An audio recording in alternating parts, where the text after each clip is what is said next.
So work mode na tayo ulit mga bok. Work mode tayo ulit. So hard labor again. Si mama pa rin yung hard labor. So kita nyo naman si mama. So as of this moment, kita nyo no, naman no. Ayan no. Kita nyo yan. May nilagay po si mama doon sa ano. Ma, ano yung nilagay mo dyan ma? Fertilizer. Fertilizer. So ganito po kami mga buka. Hindi lang po simplihan ganyan na nagrebag lang kami. So as of this moment, nire-rebag po namin yung mga orders na multi-rootstock, yung double rootstock tsaka triple rootstock. Ito na po yung mga nagawa mga buko. Yan. Yung iba na nahakot na doon sa ano, doon sa display area para mainitan. So ayan oh. So hindi lang yan simpleng paribag-ribag lang po sa amin kasi inalagaan po talaga namin yung aming mga pananim. So ayan. So may helper si mama, si Manang. So actually si Manang ay ano,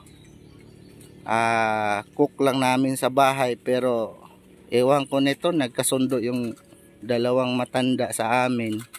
Ayaw din paawat si mama. Pinapagalitan ko na nga na huwag na masyadong magkikilos. Wala pa rin. So ayan. So papakita ko na lang. Mula kasi dito na double rootstock natin, triple rootstock, nakaganyan. So after mga more than month na ganyan, yan na po ang time na nire-rebag natin. Ginaganyan na. Yan no, ginaganyan na. Ayan. Ginaganyan na. So tingnan natin dito. Panoorin natin yung proseso ni mama. So una, ayan no. Kita nyo yan. Buhay na yung sprout. Ayan. So kita nyo naman successful yun na siya.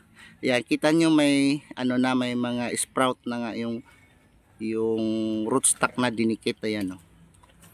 So successful na siya. Ngayon, i-rebag na natin kasi tatlo pa yung ano, tatlo pa yan yung pulibag niya. So individual pa. Ngayon ang mangyayari, magiging ganito na yan.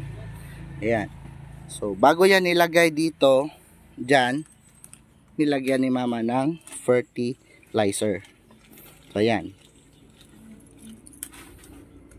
So ganyan po yan, kamitikuloso o maproseso, mabusisi po talaga ang pag multi-rootstock namin.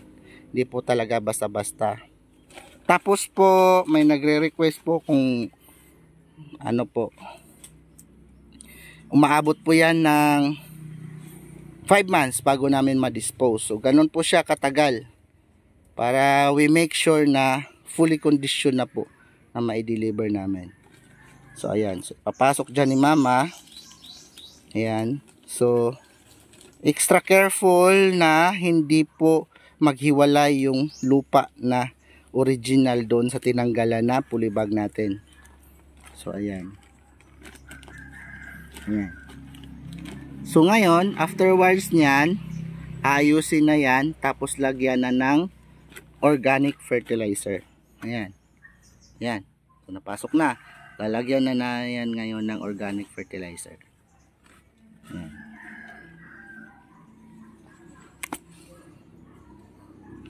So yan. So kung titingnan na natin, ganun lang kasimple, ganun lang kadali.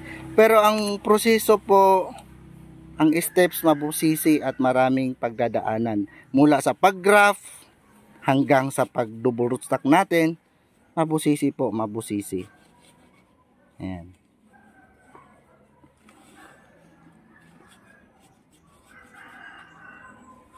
So para even yung ano, yung soil o yung organic na nilagay, papasok doon sa mga sulok-sulok niya.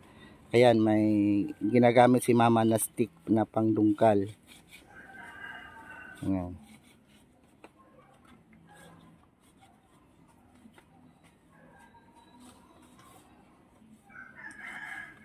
So ayan. So afterwards ng ganito, i-display namin ito sa open area for another 3 months. So after 3 months, pwede na namin yan mabenta. or mostly ng orders may mga owner na, may mga order na. So ayan.